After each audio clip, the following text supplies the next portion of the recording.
Alrighty, we are live. So, gang, as you are already well aware, the market is currently in a state of constant pain. And if we just take a look at my portfolio real quick, going over here, just since the start of September, like over the last 5 weeks, my portfolio is down over 5%. And I know a lot of you guys are in the same boat. Now, on the one hand, this can be a bit stressful, seeing all of your hard-earned gains evaporate with each passing day. It definitely doesn't feel great. But then again, on the other hand, you know what happens when these share prices go down. You guys know what happens as dividend investors. When share prices go down, the dividend yields on all of these stocks gets pushed up, which means that you are able to buy more shares of your favorite dividend stocks at a discount while locking in a higher cash flow return in the process. And when you look at it from that point of view, it's like Christmas for us dividend investors, what's going on right now. But with that said, because there is still sort of this seesaw of emotions going on, it begs the question.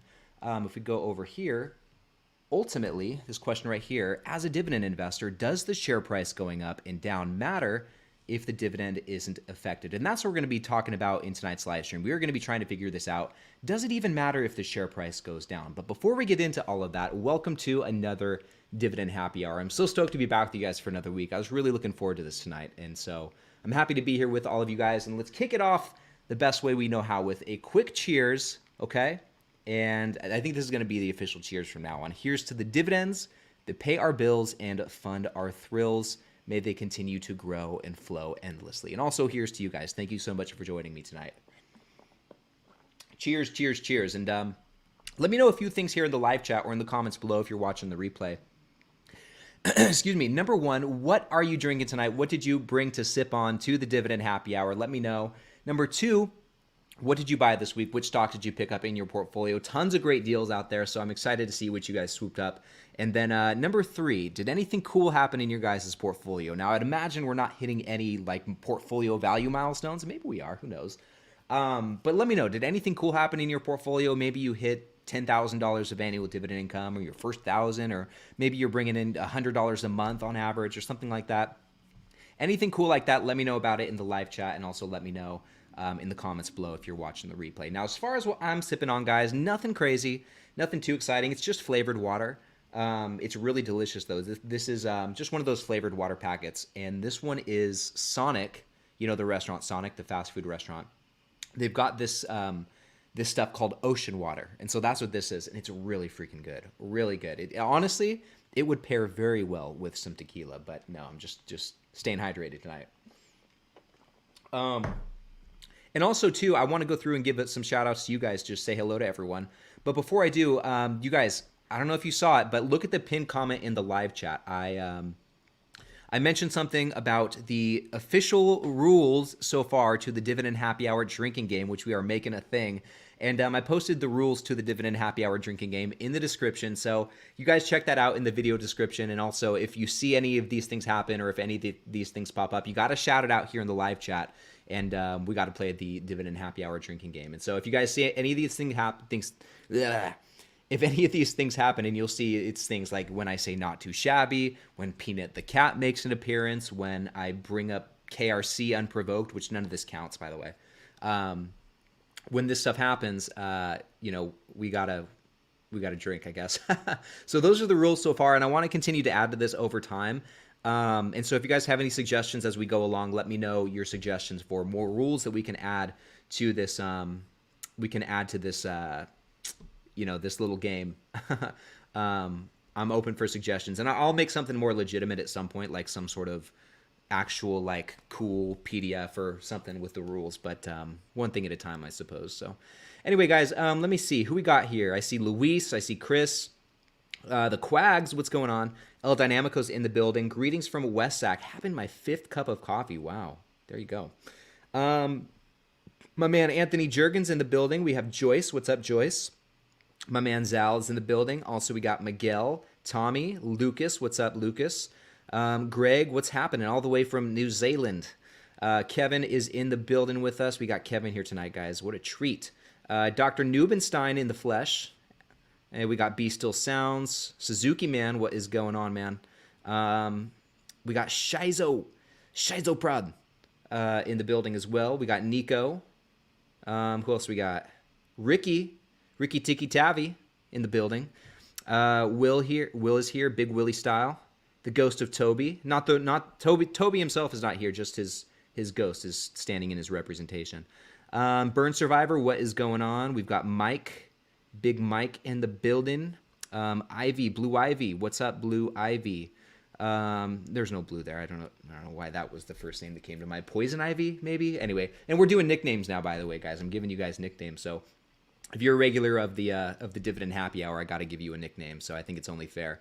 We got Rye the Investor Guy, who kind of, that's kind of a nickname all in itself. So Rye, what's up, man? Excuse me if I mispronounce this too. I don't know. It sounded like I was speaking parcel tongue there for a second. I don't know if you guys heard that, but I don't know. I honestly don't know how to pronounce that. Suzuki Man, did Ryan just say he's giving out 10K? No. You misheard me. I said, no, I'm looking for someone to give me 10K. So yeah, I'm sorry for the miscommunication. Yeah, so if anyone has an extra $10,000 out there, I'll just send you my my bank info as well as my social security number if you need it. I'll just text it to you real quick. Who we got here? Mohammed, what's up, Mohammed? First time in the live from Italy. Wow, that's crazy. 2 a.m. on a Saturday. Dude, I love it. Thank you for tuning in. And I should give some shout outs to what you guys are buying too. I see a lot of SCHD so far. I actually see quite a bit of Altria Group as well. Some Coca-Cola, Realty Income, no surprise there. Some others like Lowe's, Procter & Gamble, Hershey, AbbVie. Yeah, a lot of Coca-Cola, a lot of Altria Group this week, it looks like. Let's see, and El Dynamico had a cool little milestone, reached $600 of annual dividend income last week. That's awesome. Good job. Who else we got? Deslock drinking an iced tea and not buying it, just building cash. Probably a smart move. Let's see. Ricardo here. This is cool. Milestone maxed out the Roth this week with 4 shares of SCHD. Good job. That's awesome, man. Good for you. Let's see. There we go. I'm down 27% on one of my positions, but I'm still pushing forward. Good for you. Good stuff. What's up? Leroy in the building. My man Leroy Skywalker. Striper Kid, what is happening? We've got Big Bad Jim Betts. What's up, Jim? Drinking a Miller Lite. Bought some NextEra Energy. Is that what that is? Mondelez and GD. General Dynamics, perhaps? Let's see here. John says, hey, Ryan, do you think stocks can get lower? I definitely do. And by the way, guys, we'll get into the main event in just a moment. I just want to finish giving a couple more shout outs here. So, and see what else you guys are buying. So Jay, 50 shares of Altria Group. Wow. That's crazy. And also Jay as well. Some Target and Realty Income. Yeah, a lot of great discounts out there, guys.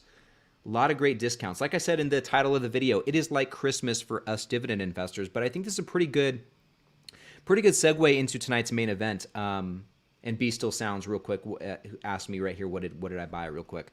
I bought some Altria Group this week, but I'm going to start switching gears next week into something else for a little bit, and I'll be talking about that in Sunday's video coming out in a couple days. So I won't spoil that yet. You just have to tune in and watch it. But anyway, like I said, I think this is a pretty good segue.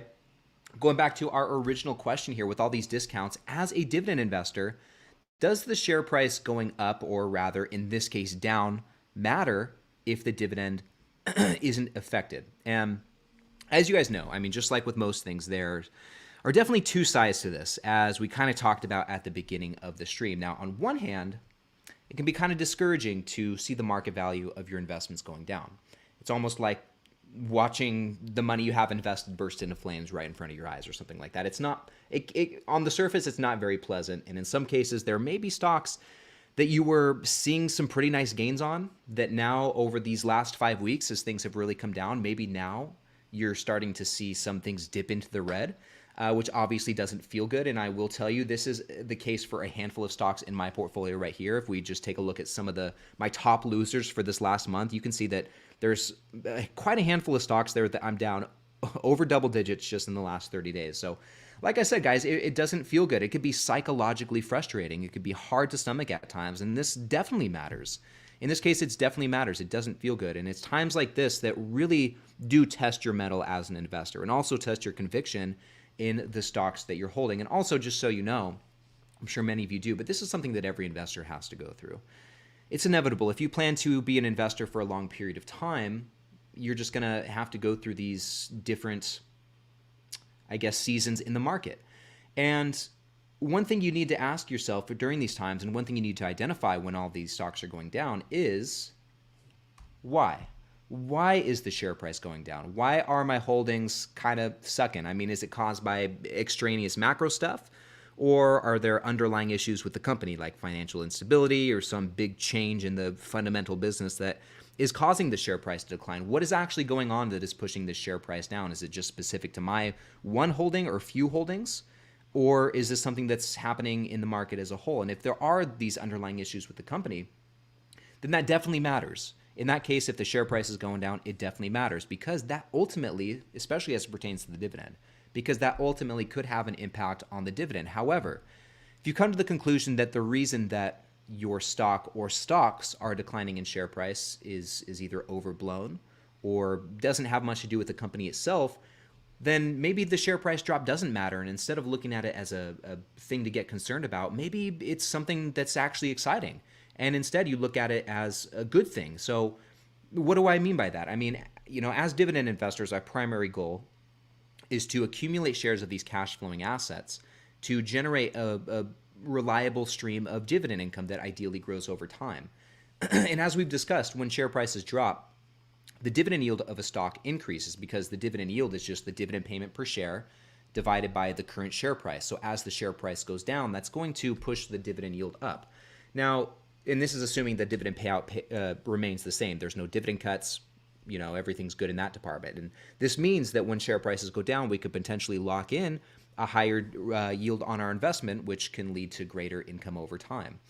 Now, furthermore, when a company's share price is down, it may be undervalued by the market. There may be a good buying opportunity here, which can allow you to buy some shares of these awesome companies. And we can think of a handful. I see some of you guys picked up some good, awesome companies this week at a discount. And in doing so, you did so while establishing a greater margin of safety and also locking in a higher cash flow return in the process, like I said, which definitely matters. That absolutely matters. And this is why I'm saying it's like Christmas right now for us dividend investors. And actually, if we go over to the screen real quick, if I'm being honest, it's really more like Black Friday, because just look at all of these different discounts. If we just keep scrolling down here, so many stocks, and we're just looking at this 1 month column here, so many stocks are down double digits just in the last 30 days. And, all of these cheaper cash flowing stocks are a gift to us investors, and is most definitely something to be taken advantage of. So to answer the question, does it matter if share prices go down? Yes, it absolutely matters. It could either be a good thing or it could be a bad thing, but either way, it definitely matters. And your job as an investor is to determine why it matters. Why?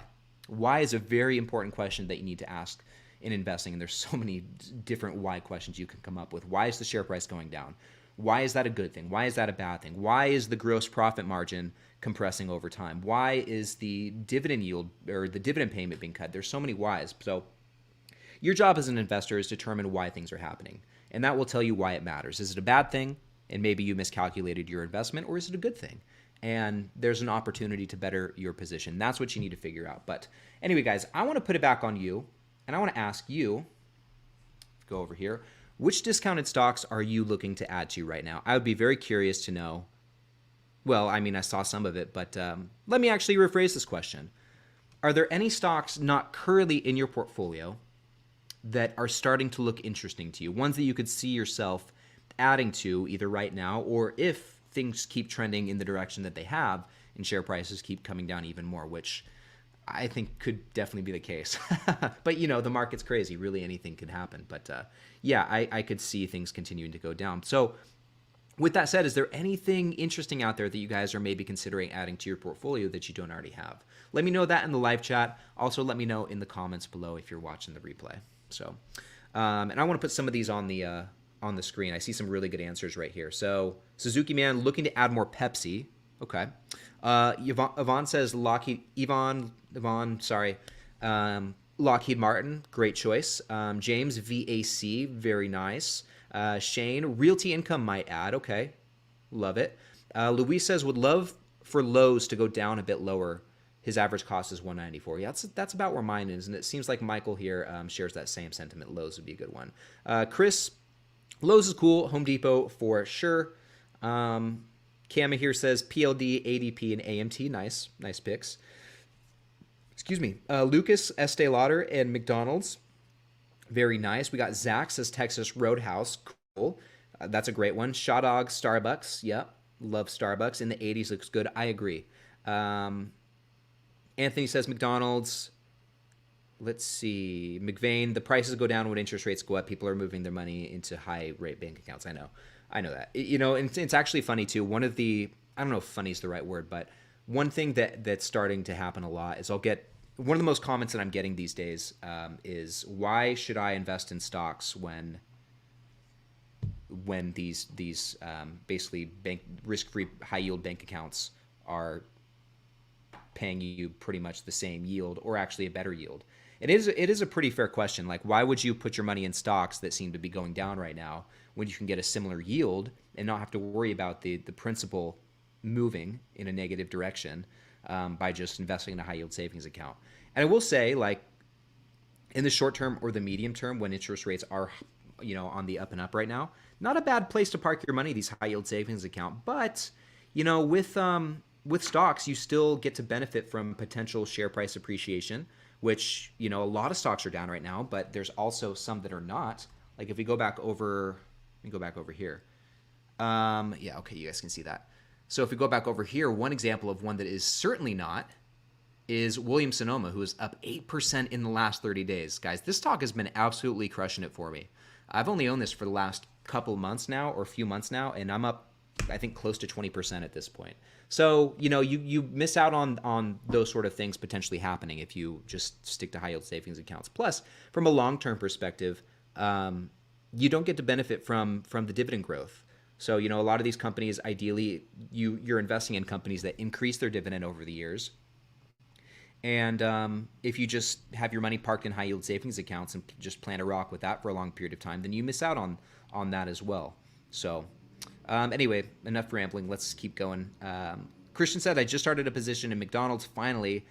Also really want the Hershey Company. Yes, Hershey Company is looking great. I would say, yeah, man, I would say that is one of the better deals right now in the consumer staples sector. I think you could make the case for Altria Group being pretty dang cheap right now, but the Hershey Company, if you're looking for something more that's like a more typical high dividend growth stock, the Hershey Company is a great place to look. Looking great right now. Paul said adding to CWH, which is Camping World, I believe, now that it's on sale.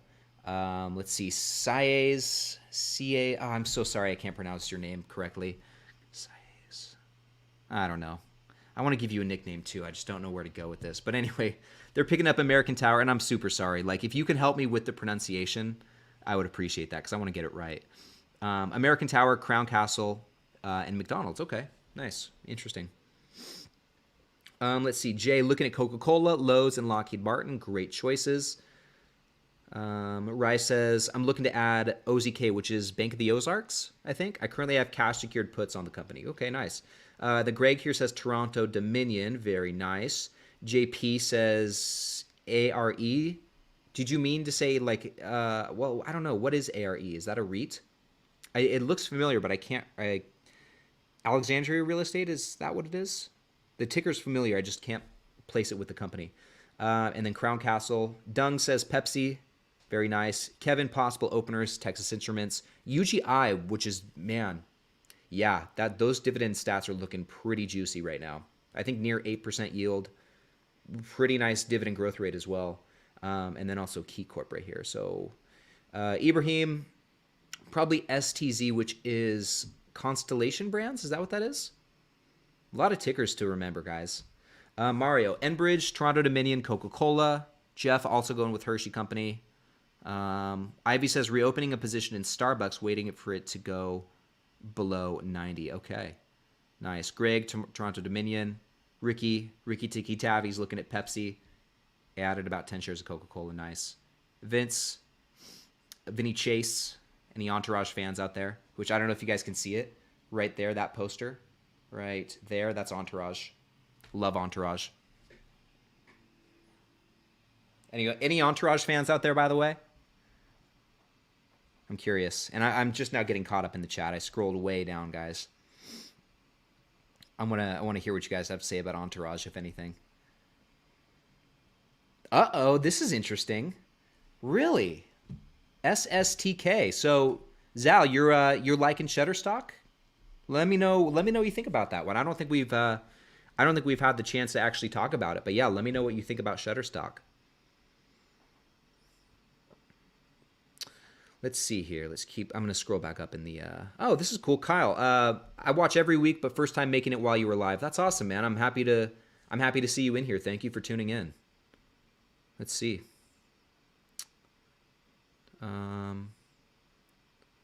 Let's see. Oh, that was a joke. I know you're interested.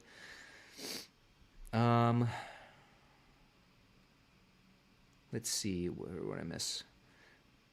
Back in the day, yeah, I'm guessing Entourage. Sit down. Listen, bro.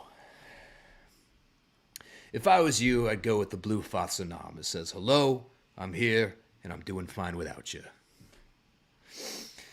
It's not the same anymore. It's different now. It's not just happening over there. It's not just happening over there. It's happening here. Anyway, sorry, a little Entourage for you guys, a little Johnny drama. But no, on the topic of Shutterstock, I'm kind of cooling off on that one. I think the financials look pretty good. And I'll even, just in case you guys haven't seen it, let's jump over here. I'll even show you what I'm talking about. And just so you guys know, in case you've never heard of Shutterstock, I put out a video on it a couple weeks ago. Shutterstock is a company in the communication sector. They are one of the largest, if not the largest, stock content provider. And they do a lot of stock images, stock video, 3D models that can be used in gaming and other stuff like that, as well as I don't want to say royalty free, but basically stock audio as well. So, and just so you guys know too, think of things like if you watch one of my videos, think of the B-roll, basically the footage on top of me talking. Think of the sound effects when you see the whoosh transitions or what have you. Stuff like that. That's stock content. So Shutterstock has a huge library of that. But anyway, I was really liking this company for a moment, and I still do. I mean, if we go over to the financials, looks like there's a little bit of a lag. I apologize. And also, too, with that said, let me know if this screen ends up being too laggy, guys, and I'll switch over to my laptop. I'm currently just doing this on my desktop because I could just get a little bit more screen real estate, but if it's slow, then I'll switch.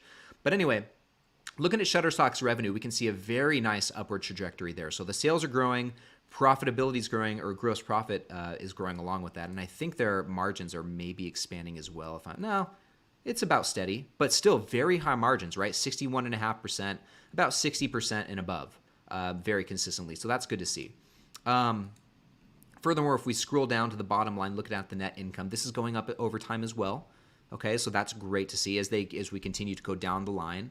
That's still growing. Earnings growth is looking great. Shares outstanding, they are issuing a little bit of shares, but nothing too crazy to be concerned about, I would say. They just initiated a dividend back in 2020, which was kind of an interesting time to start paying a dividend, but nonetheless, they started it then at the end of the year and have grown it pretty sweet since then. I mean, I'll show you the dividend growth rate in just a moment, but with that, the payout ratio has consistently been very low. At most, it's been 45%, but otherwise, we're looking at the low 30s. So that's great. And then if we go over to the balance sheet, this was one of the things that I really liked about Shutterstock as well. If we scroll down here, we can see that on a net basis, on a total basis, they have some debt, but on a net basis, consistently, over these last 10 years, they've had no debt. No debt on a net basis. And this is kind of dwindling over time, and it's very possible that we'll see them be positive on a net basis, but nonetheless, the debt situation's not too out of control. Looks like they really jumped up in debt from 2021 to 2022, but they were making some acquisitions, so that's why that happened, and they are working on paying that down. It looks like they've paid off 20 million of that. So still not a crazy debt situation, and this is also not a very big company either. The market cap's only $1.3 billion, so still a lot of room to grow. And if we look at the dividend stats, I mean, it's going to be a typical high-growth dividend stock, as we'll see in a moment. The yield, just about 3%. If the share price keeps going down, we'll definitely hit 3%. The payout ratio here, according to this, is 23%. Dividend growth, only 2 years. We saw they initiated the dividend back in 2020. But if we go over here looking at the, not dividend safety, I wanted dividend growth. Excuse me.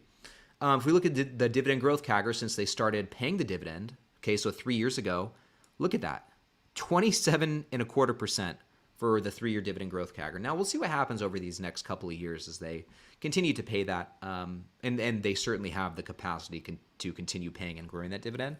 And we'll see what the CAGR ends up being over a longer period of time. But so far, it's been very impressive. So there's a lot to like about Shutterstock, I think, just if you look at the numbers. But fundamentally, it's one that I'm still kind of back and forth on because they do operate in a pretty competitive industry. There's a lot of competitors for this sort of thing. And just as someone who uses a service like this, I don't personally use Shutterstock. I use other ones like Epidemic Sound for my audio. I use Motion Array for some stock footage and transitions and stuff like that. I use other ones. There's tons of free resources out there like Pexels.com, Unsplash. Not to mention Adobe has a whole library of stock content as well. So there is a lot of competition for this particular company. And we haven't even talked about artificial intelligence yet, which is kind of interesting. This company, Shutterstock, is partnering with a lot of the big AI companies like OpenAI. They've done some work with NVIDIA as well. And so it's kind of interesting where we might look at artificial intelligence as being a pretty devastating threat to this sort of business model because there's generative AI coming up with pictures and stuff like that. They've turned it into more of a, I guess, I don't want to say a partnership, but a companion more than a threat, I should say. But anyway, I still need to think about Shutterstock, but definitely taking my time with it. Financials look good. Definitely at a nice discount, but I'm just trying to think about the long-term viability of it. But, well, I don't know. Anyway, let's see here. Let's keep going. I got kind of behind, and we have a lot of time for the Q&A tonight, or the kind of the hangout session, as I like to call it. So,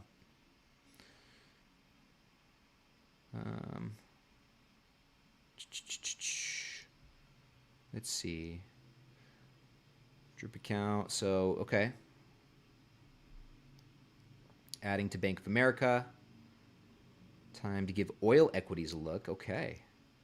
Let's see. Zach says, I bought Coney just because TSLY has done so well, so not too worried about the negatives on yield max. But don't expect the 75% yield to stay high. It was like a month and a half worth of dividend. Yeah. Very interested to see what those funds look like over a long period of time. We don't have to get into it. I feel like we talk about yield max every single week. So let's see here. So there was a question up here. I want to scroll back up so that I wanted to answer. Yeah, and I know Charles here says 2:30 in the live stream right now. It looks like there's about 220 of us. So guys, thank you so much for hanging out with me tonight. I love it when we get up over 200 people. Like I said earlier in the stream, I was really looking forward to doing this tonight. I was just, I don't know, very excited to come on and stream with you guys. So thank you guys for hanging out with me tonight. Where was that comment though? I might have passed it.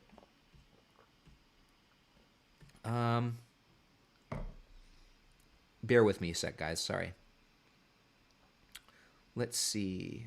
Oh, but I did see a little super chat here from Deborah for $10. Thank you for the advice. Deborah, thank you so much for the super chat. You did not have to do that. But hey, seriously, the pleasure's all mine.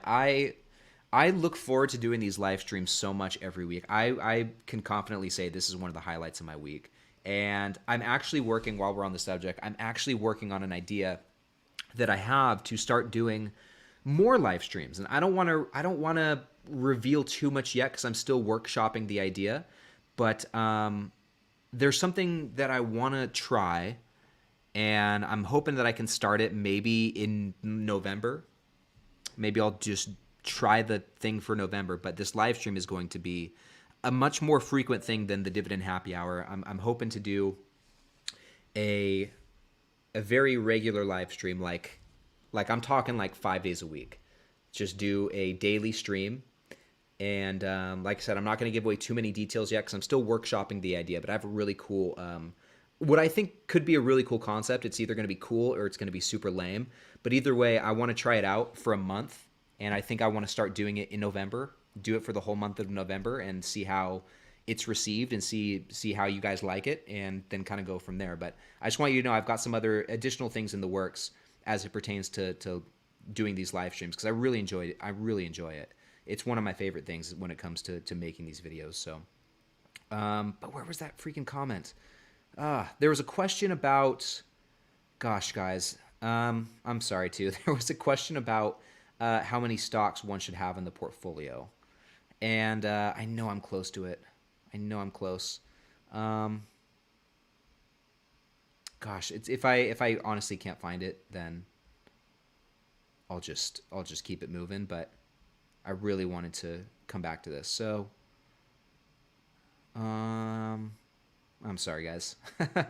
And if you guys, whoever asked that question, if you know what I'm talking about, if you wouldn't mind just putting it again in the live chat, I'd love to. I'd love to answer because I thought it was a really good question. I just can't find it in the chat to put it up. I'm sorry. Okay. So, Anthony, this is a good question. What do you think of Hershey long term as a company? I think Hershey is a great company. I really like that one. I think out of the consumer staples stocks, like the food and beverage type of stocks, I would say that one is becoming one of my favorite. I think Pepsi is a pretty hard one to beat. I have Coca-Cola in my portfolio that I've been very happy with. But I think the Hershey company is right up there with one of the better ones. I would personally rather invest in the Hershey company than I would Kellogg or Kellanova, either of the two now. Campbell's Soup Company, Hershey company is, in my opinion, way better than Campbell's Soup Company, which I used to have. And yeah, I think it's a great one. They've got just the timeless candy, and they've also got a really solid lineup of snack food. So yeah, I'm pretty hyped on Hershey, and I think it's at a pretty good valuation right now. So let's see. Toxinos says, "Hey Ryan, thanks for helping me start my Stoke portfolio and making great videos that helps a beginner like me." Man, I mean, thank you so much. I'm really glad to hear that you got started investing. And if honestly, like, that's the best comment that I can receive. Just knowing that you guys are seeing this stuff and getting inspired to take action and start investing for yourselves. I'm doing, like, if I can make that happen, I'm doing my job. So, let's see. Lucas, this is a good question. Any updates on Peanuts portfolio? Do you still have it? I do, but I don't think I'm going to keep it. I don't think I'm going to keep it around anymore. I'm still contributing to it, but yeah, I just don't see the point anymore now that we don't have the Patreon, to be honest with you. So I'm still back and forth on what I'll do, but yeah, I think I'll probably end up consolidating that. So, let's see here.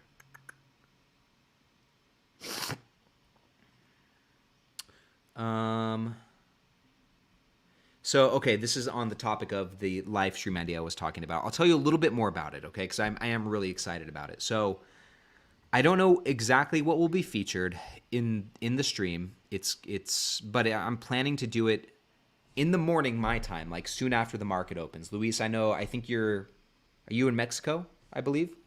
But I'm planning to do it in the morning. Like, the market opens at 6:30 a.m. my time.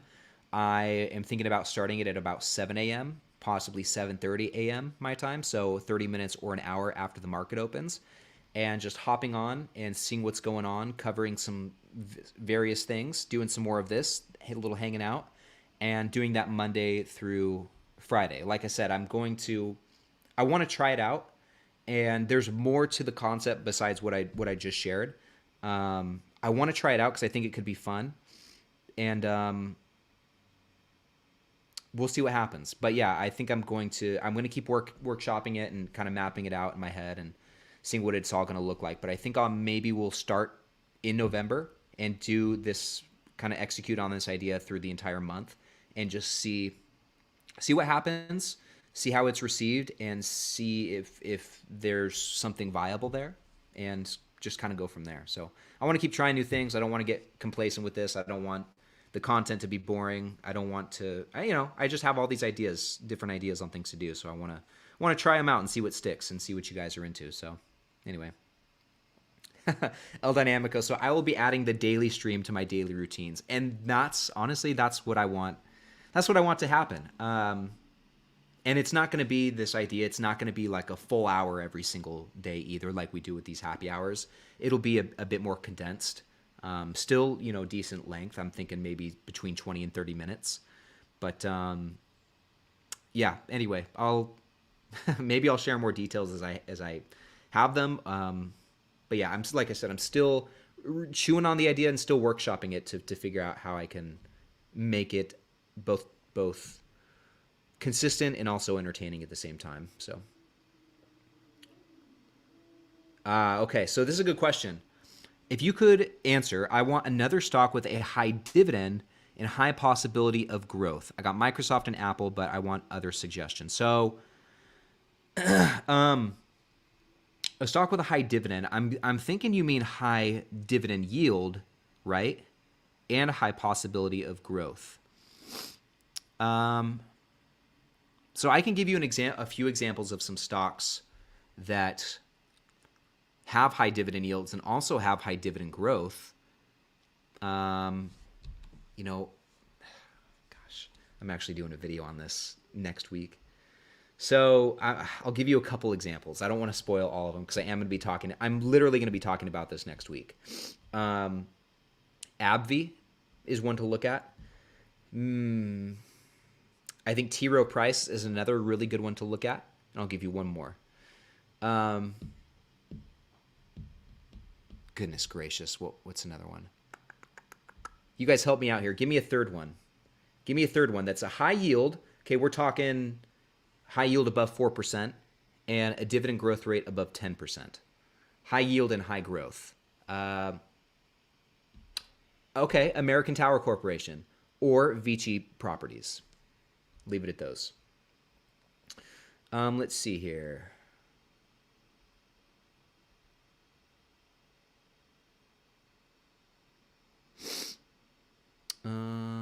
Honeybee wants to know.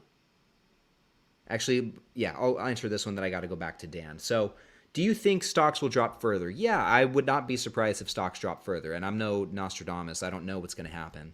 But I would not be surprised if we saw like I said at the beginning of the stream, right now the market is in a state of constant pain, and I would not be surprised if that continues. So, but anyway, Dan wants to know, good question. I just got here, which, welcome, Dan. Good to see you, man. Are you going to buy back into 3M? I bought more yesterday. No, I don't have any plans to buy back into 3M. No plans to buy back into 3M right now. Good question, though. Let's see here.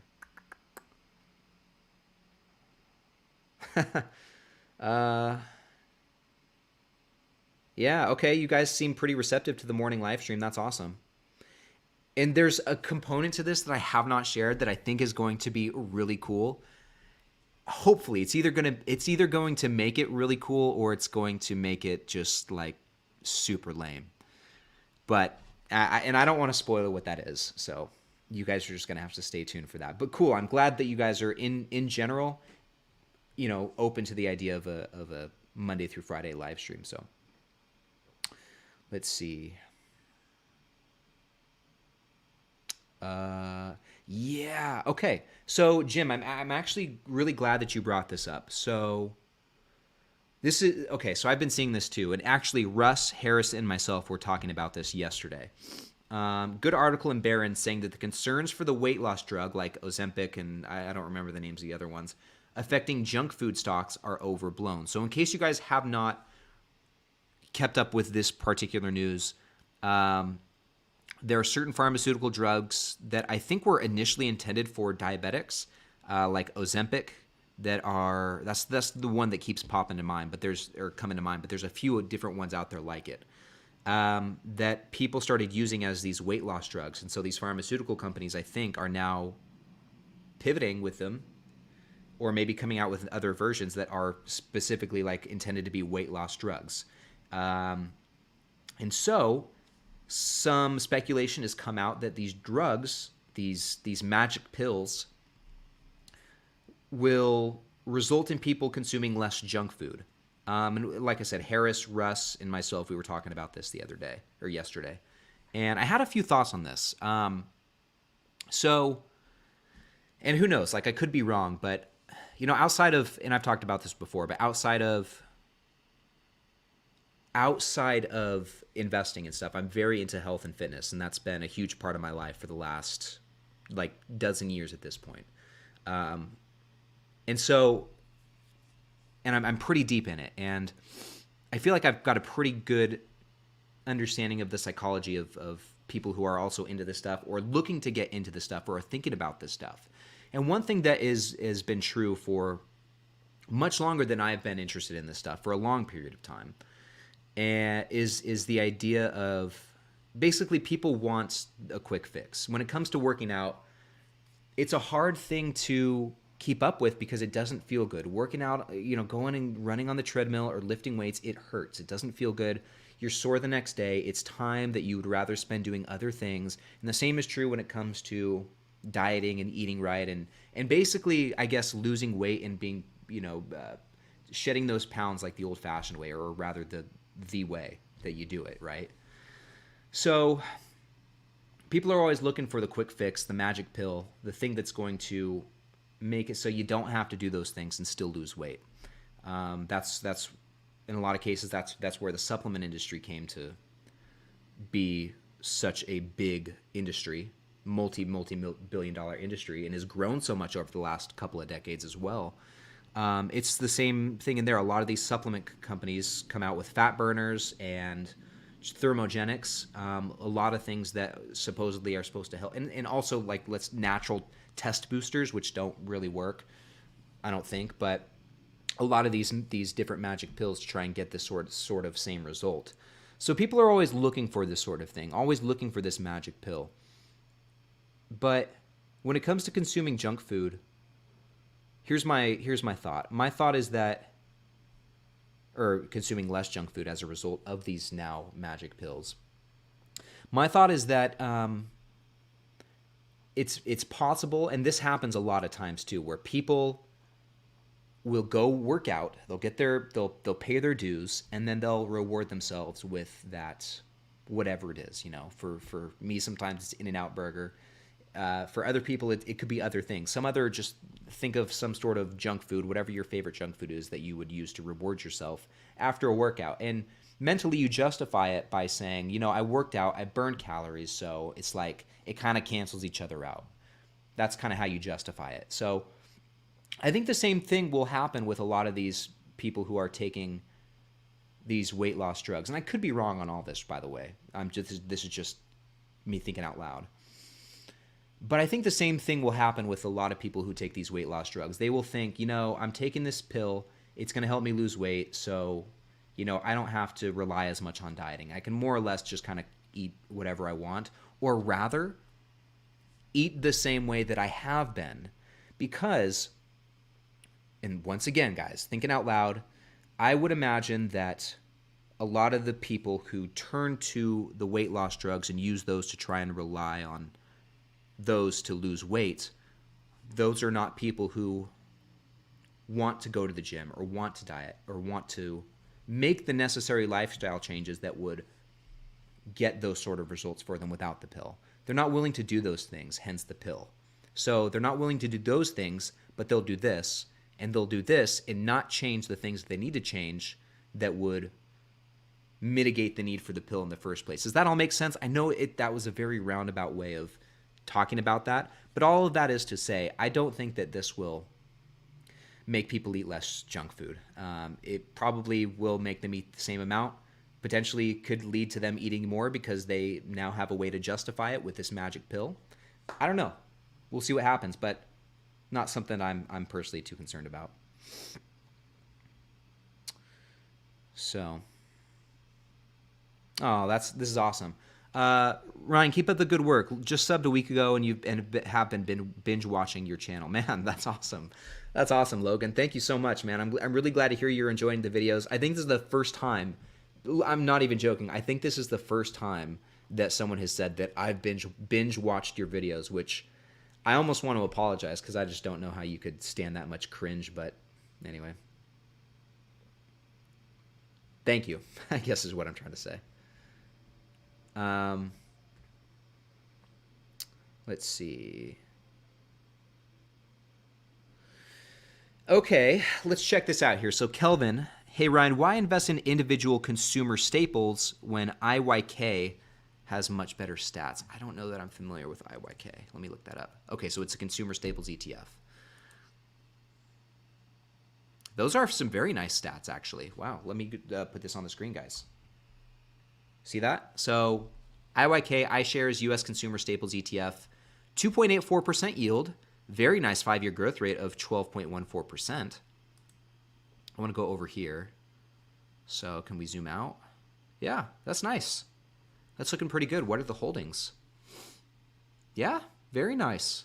Procter & Gamble, Pepsi, Coke, Philip Morris, Mondelez, CVS, Altria, McKesson, Colgate, Kimberly-Clark. Yeah.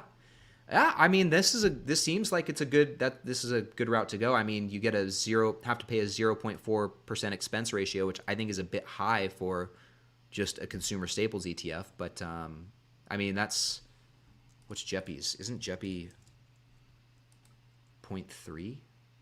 Yeah, so JEPI's, which is an actively managed fund, has an expense ratio that's even lower. So that is kind of interesting. But to answer your question, why would you invest in individual stocks? And let's actually zoom out and make this a more broad question. Why would you invest in individual stocks when you could just invest in ETFs? And it's a great question.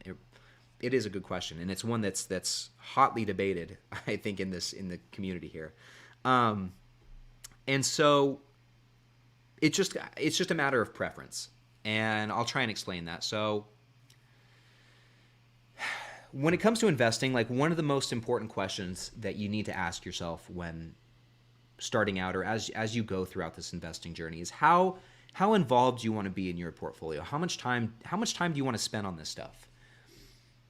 And if you approach that question and answer it with, if your answer to that question rather is something basically not much, you don't want to spend a lot of time managing your portfolio and worrying about your holdings, then ETFs are the way to go. That's going to be the best method to the madness for you. But then again, on the other hand, if the idea of researching individual companies and kind of getting into the weeds with this stuff is it all interesting to you, and if that's something that you could see yourself doing, then that's why you would want to invest in individual stocks, is to custom build your portfolio based on your findings, your research, your beliefs, your convictions. And I've said this before, but I think your portfolio is kind of an extension of yourself in a way. Just if you look at the holdings in your portfolio, that's based on you are investing in those stocks and have made the decision to invest in those stocks based on certain beliefs that you have and based on a certain way that you look at the world and what you think is going to happen. And I think there's some fun. I think that's part of what makes it fun. And that's not going to be a sentiment shared by everybody, but that's how I personally think about it. And so, like, I have fun with this stuff. I know a lot of you guys do as well. And so that's why, just in general, you may want to consider investing in individual stocks versus investing in just ETFs or index funds. And furthermore, the more that you deviate from just investing in the market, like just investing in a VU or something like that, the more that you deviate from that, the greater the chance that you have to have returns that deviate from market returns as well. And obviously that could happen in either direction. It could be you could underperform the market, or you could outperform the market. So there's that aspect to it as well. But it all just comes down to preference and what you want out of your portfolio, I think, and how involved you want to be. So hopefully that answers your question. That was a really good question.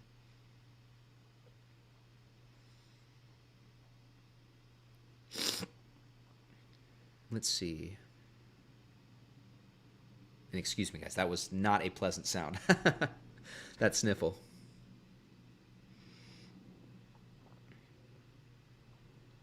Let's see.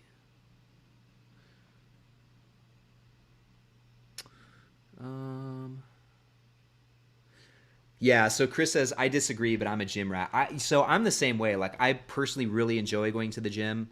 I enjoy tracking my macros and eating healthy as well. It's very similar. I've made this comparison before, but there are so many symmetries to working out and exercise. There's so many symmetries between that and also your portfolio and finance.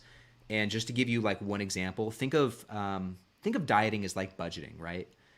So budgeting, obviously, you're tracking basically the money that comes in, you're tracking how it's going out. It's kind of the same thing when it comes to dieting. If you track your macros, which is your macronutrients, which are fats, carbs, proteins, you look at a certain nutrition label. It tells you how many grams of fat, how many grams of carbs, how many grams of protein are in one serving of whatever it is you're looking at. Well, those grams of fats, carbs, and proteins add up to a number of calories. 1 gram of fat is 9 calories. 1 gram of carbs is 4 calories. 1 gram of protein is also 4 calories. And while we're at the dividend happy hour, 1 gram of alcohol is 7 calories. Um, but anyway, you can think of that as like dietary budgeting. It's basically, how many calories do I need to be consuming in a day to lose weight or gain weight, depending on what your goals are.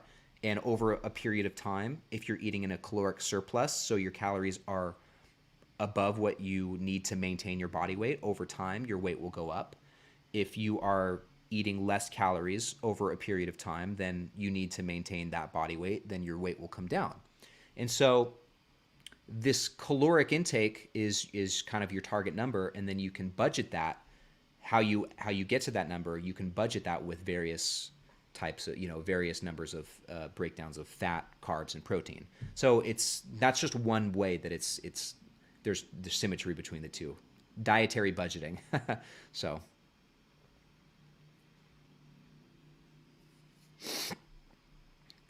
let's see.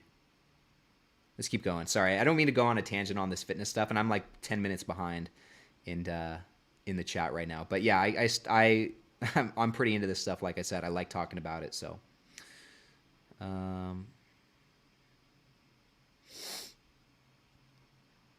let's see.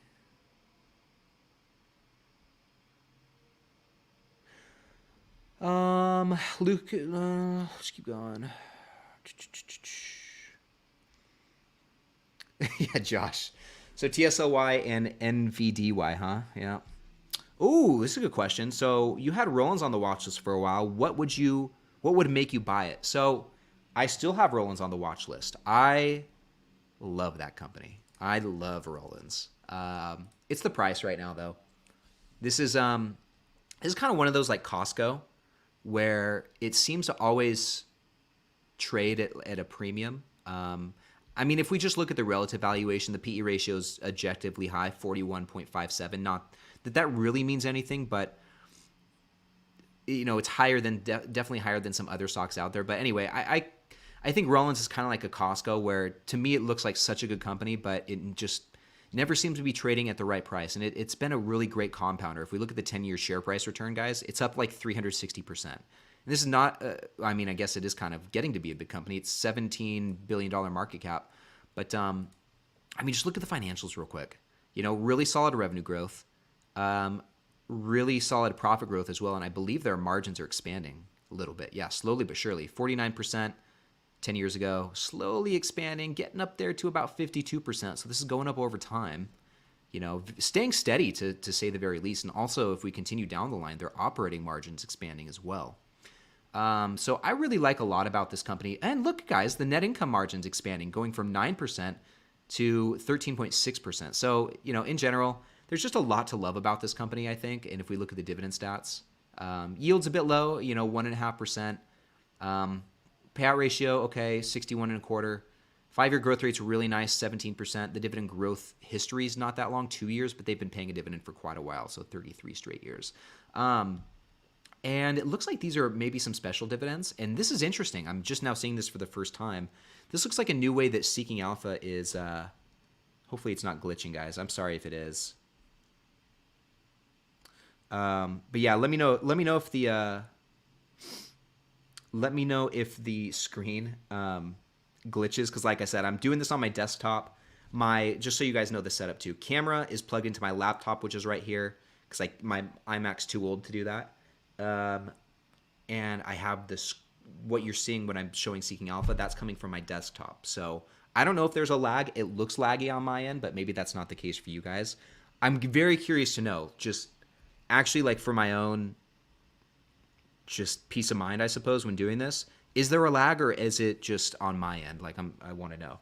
Okay, no glitch but poor resolution. Maybe it's the connection. Okay. So anyway, yeah, let me know in the live chat. But I'm just now seeing this on Seeking Alpha. They've got the regular dividend and the special dividend right above that. They used to have them side by side, but man, this looks way better. Good job. So, but anyway, the dividend growth on this is really nice. If you go over here, yeah, we saw that the 5-year CAGR is 17%. The 3-year CAGR is like 26.5%. But it's the valuation. And I even did, I don't have the numbers in front of me, but I even did a discounted cash flow on Rollins. And when I came out with it, or when I did it, I got it like a fair value or a price that I would buy it in the, I think it was maybe around $30 a share. So it's still got quite a ways to go before I want to buy into it. But I guess on the bright side, the PE ratio is, 7.5% below the 5-year average. And what's the dividend yield in relation to the 5-year average? Actually, I'm curious. Okay, so this is actually good, I would say. A good sign. The forward yield is 1.5% about, which is 30% above the 5-year average. So, I don't know. Maybe I need to rethink this whole thing with Rollins. I don't know. But yeah, either way, it's still on the watch list. I would say this is one that, like, if I'm going to add any new positions, I would sooner add this than I would Shutterstock, even despite the valuation. I just feel better about this one from a long-term perspective, I suppose. Another one that I would not mind adding is Vici. I don't have it on the watch list necessarily. I don't feel that that's one that I'll need to do a whole lot of like homework on just because I get it, and I feel like I've already just consumed a lot of content on it, spent a lot of time on it, and just read a lot on it. So I feel pretty comfortable with that one. So, but I don't know. This is where it gets tricky, guys, and this is where you get into the double-edged sword of dividend investing. On one hand, it's great. It's great to have all these different options and all these opportunities to buy these discounted stocks. But then on the other hand, man, it can be so overwhelming. Like, with all these opportunities, which ones do you take, and how do you prioritize that? And I don't know if there's a right answer, but I know for me, I want to avoid becoming overwhelmed and feel like I need to be buying all these different stocks. I want to give myself like a 2 or 3 stock like priority list. You know what I mean? And maybe one of those, actually, with that said, I'm just thinking out loud. Maybe one of those is like 2 of those are going to be positions I already have. One of those is a new position that you work on building up. But I don't know. Who knows? So okay, I feel like I missed some comments, and we're going to wrap it up here in just a couple of minutes. So, oh man, I think this could be good. Comparing investing and working out added to the drinking game. Yeah, I agree, because I do that one quite a bit. I'm gonna write that down. Comparing investing to working out. Good one, Zal. Yeah, so I think we'll add that one.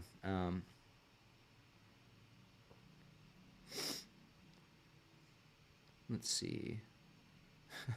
My portfolio is crying right now, says Cooper. That's funny. Let's see here. See what I missed in the comments. Oh, that's awesome. Logan says, I'm a huge fitness nerd too. I've done a bodybuilding show and am chasing a 1,500 powerlifting total. Wow. The parallels between fitness and finance are huge. Absolutely. Absolutely. Mikashu says, dang, dude got a Shure mic setup. Dividends paying off nice. Man, I've had this microphone for well over a year now. And this is the Shure, in case you guys are interested. It's the Shure MV7X, and it's really not that expensive. It's like, I think it was less than $200 for the mic, so it wasn't really anything crazy. But there is the Shure SM7B, which is like the fancy Shure microphone. I didn't need that. I think this sounds pretty good. And I've got it plugged into right here, the Focusrite 2i2 Scarlett USB audio interface, just so you guys know in case you're curious about the setup. So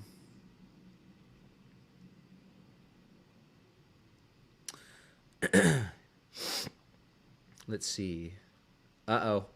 This could be another one, Zal, that you're going to say should be added to the list too. So when I start talking about watches, nice watch. Thank you. This is, got the Seiko on tonight. I don't even know that I don't always need to bust it out every time someone brings it up, but yeah, this is the Seiko. This is another one, less than $200 for this bad boy. And I pretty much wear it all the time. I love this watch. So I've been getting into some other watch stuff too, not only just looking at other watches, but looking at like the leather straps and the NATO straps, which are like nylon made. So yeah, I've been really getting deeper into the watch stuff. So let's see. We'll wrap it up in just a minute. I just want to get caught up in the chat. Okay. Yeah, this is a good question. So Neat wants to know, you still standing on keeping WP Carry long run, or have you reconsidered it since last time? No, I'm still keeping it for the long term. And like, don't get me wrong, I totally understand. Like, I'm really trying to be objective about the whole spinoff thing. I certainly think people's qualms with it are justified. It just, I don't know, just the communication of the whole thing was really weird. But then again, I think the move itself, from a long-term perspective, could make sense. So that's kind of how I'm trying to, that's just kind of where I'm keeping my mind at, just trying to think long-term. And hopefully, and this is what I'm going to be looking out for over the coming years with WP Carry. I want to think that this is going to be like, just in terms of dividend income or the dividend payout per share, I want to think of it as, and hoping that it's going to be like taking one step back, because they're going to be reducing the dividend payment post spinoff, taking one step back to then take two steps forward. That's really what I'm hoping it's going to be like. And I don't know if that's going to be the case. Only time will tell.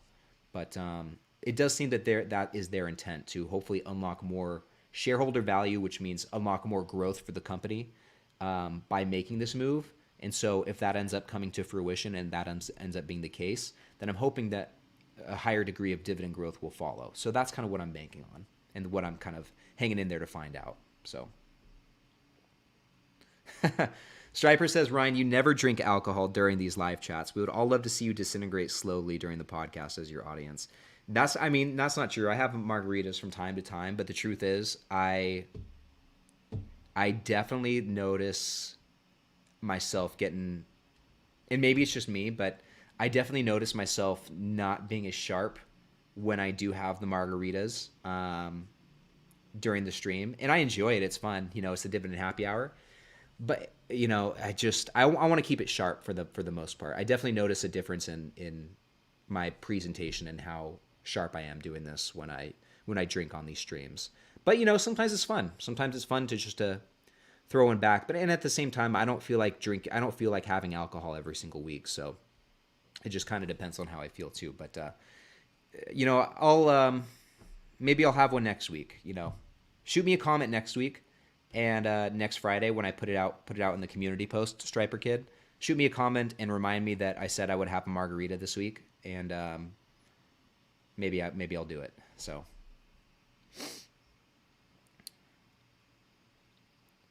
yeah, that's true. Okay, that's true. I can't get on board with the watch one because it's always provoked. That is true.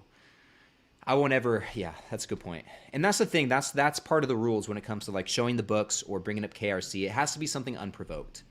It can't be like, hey Ryan, what do you think of KRC? And then that's like, you guys have to take, or we all have to take a drink. And I actually don't think we had any drinking moments tonight, right? Like this was a perfect game, right? Let's see. Jay says, have you seen the number 747 lately? Yeah, I saw it this morning on my phone when I was looking at the time. And I'll probably see it tonight as well. So that's funny that you brought that up. Yeah. Let's see. Are you comparing the WP Carry to the O split? I mean, I don't know.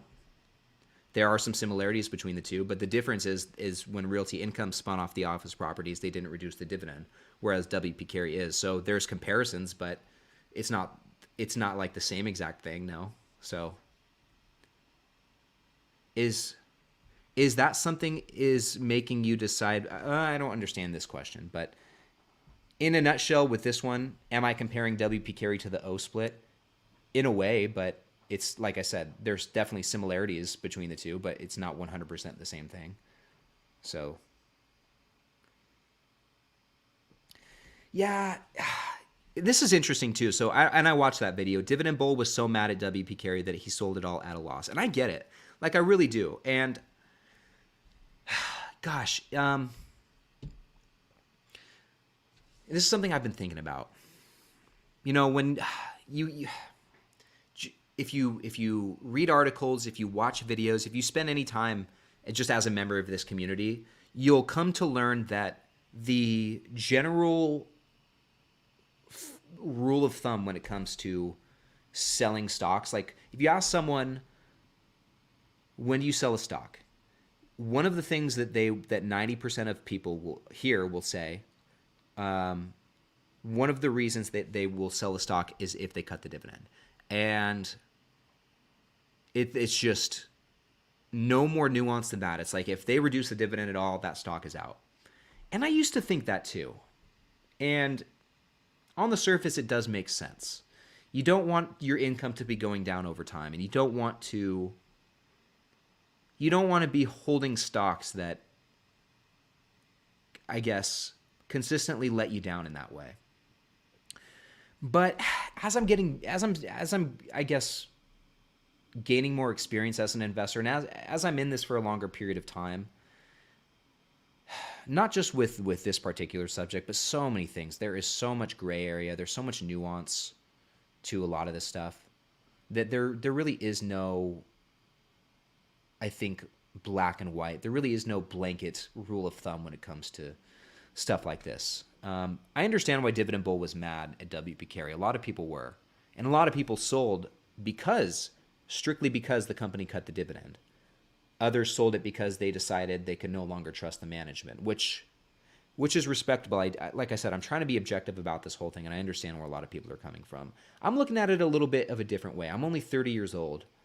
I've got a lot of time. Like, prior to September, WP Carey historically had been one of the like more sleep well at night stocks in my portfolio, and it had been one of my better performers since I bought it.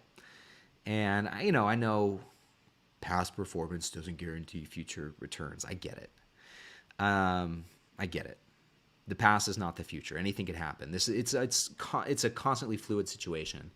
Like I said, I'm only 30 years old.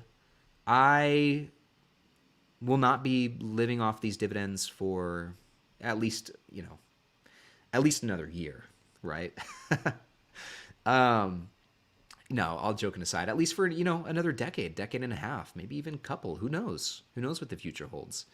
And so with that said, I have a lot of time left to see this play out. And aside from this one particular thing, I've been very happy holding WP Carey. And so let's see what happens. Let's see what happens. I'm going to give it some time. See if I don't want to call it a prediction, but see if my hope and what I'm kind of interpreting this whole thing as, where it's hopefully will be one step back to take two steps forward. I want to see if that plays out. So, and if not, then, and I end up deciding to sell, like let's say I sold, let's go back over here. Let's say I sold on Monday, right? Let's say I sold on Monday. Worst case scenario, WP Carey, I'm out $450. Yeah, it sucks. I was down 22%, 13% if you want to look at it on a total return basis. Worst case scenario, I'm out a few $100s for, it's all good. It's not going to completely wreck me. There was something to be learned out of that, I suppose, if that ends up being the case and I end up being wrong. But yeah, I feel okay. I just don't think it's as black and white as dividend cut means you need to sell. I think, once again, going back to what we were talking about earlier, you need to ask why. Why is this happening? What do I think is going to happen from here? So hopefully all of that makes sense.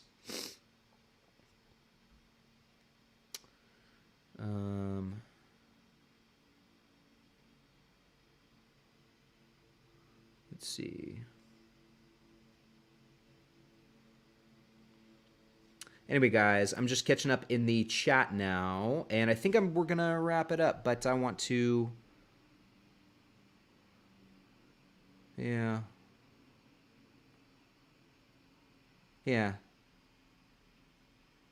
okay. Well, I'm all caught up in the chat now, but with that, guys, we're gonna wrap it up here. And I know some of you guys just kind of hopped into the stream, so I'm sorry that I'm wrapping it up as soon as you're joining. But we went about 10 minutes longer tonight, and it was a lot of fun. Like I said, I was very much looking forward to hanging out with you guys tonight, and this has been a really, really fun stream. And I already can't wait for next week. So, but anyway, guys, couple things before we do officially wrap it up. Don't leave yet. There's 206 people here in the stream still. Do not leave yet. Couple more things for you. Number one, if you haven't done so already, be sure to give this video a thumbs up. If you're still here and haven't done so already, just hit that thumbs up one time. Also, if you're not already in the Discord group, free to join, totally free to join. It's just one big group chat. In many ways, it's honestly like an extension of this live chat that just lives on Discord. But anyway, it's totally free to join. There is a link to join the Discord group in the description of the video. And also with that, also in the description, you can check out my most recent newsletter article, which is also titled, "This is Like Christmas for Dividend Investors." So if you guys want to see what I'm buying every week, you want to see what dividend income I'm receiving every week, all of that is in the newsletter. And once again, there's a link to that in the description of the video. So definitely check that out. And that's all I got for you. I want to thank you guys so much for hanging out with me this last hour and 11 minutes. It's been a blast. It always is. I so appreciate all of you guys' time and support and always tuning in. It really keeps me going. But with that, I hope you guys have a fantastic weekend. And please be sure to tune into Sunday's video because I've got a really fun one for you. I think you guys are going to enjoy it. And if you do check out Sunday's video, be sure to leave me a comment. Say what's up. And yeah, thank you guys again. And I will see you in the next one.